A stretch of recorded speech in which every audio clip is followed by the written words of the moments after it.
Struggled with webinars for quite a while, and one of the biggest things that I had an issue with, and I still do to some respects, is the follow-up, what happens after the webinar.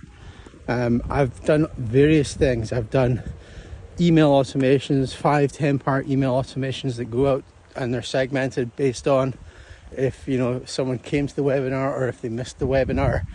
And to tell you the truth, after probably running like 1,000 people through those email automations, hardly anyone pays attention to them.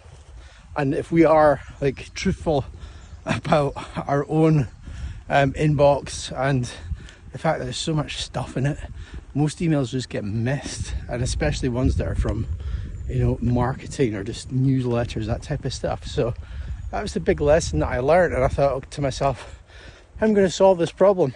So I started to I actually follow these guys here. It's a little accelerator, and one of the things I learned in the accelerator is a direct message framework, and it works really well in regards to booking sales calls with my webinar attendees and non-attendees. And the framework, it works really well. But I was like, how am I going to apply this to webinars? Because they're based on one platform. It's a school platform. And I thought, how can I do this on webinars to my attendees and registrants?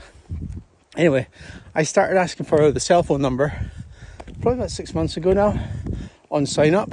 And yeah, you're probably going to get less people signing up to the webinar.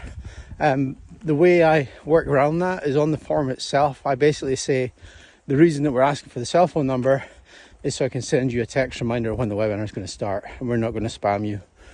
But the first thing that I do once we capture the cell phone number is my colleague Richard, he actually sends them a text message to their phone.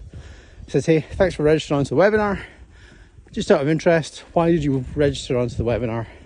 And what that allows us to do is personalize the webinar a little bit based on the replies. And it also allows us to boost the attendance because the webinar is a little bit more personalized. That's the first step.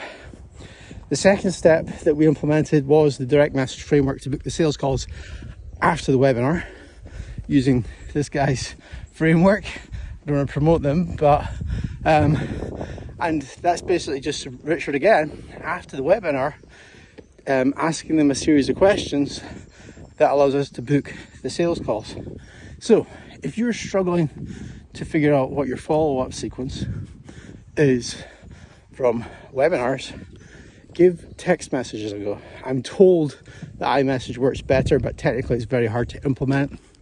Just standard SMS messages. Give it a go, and you'll see a really good lift on your attendance and the amount of sales calls that you book. Hopefully this was useful.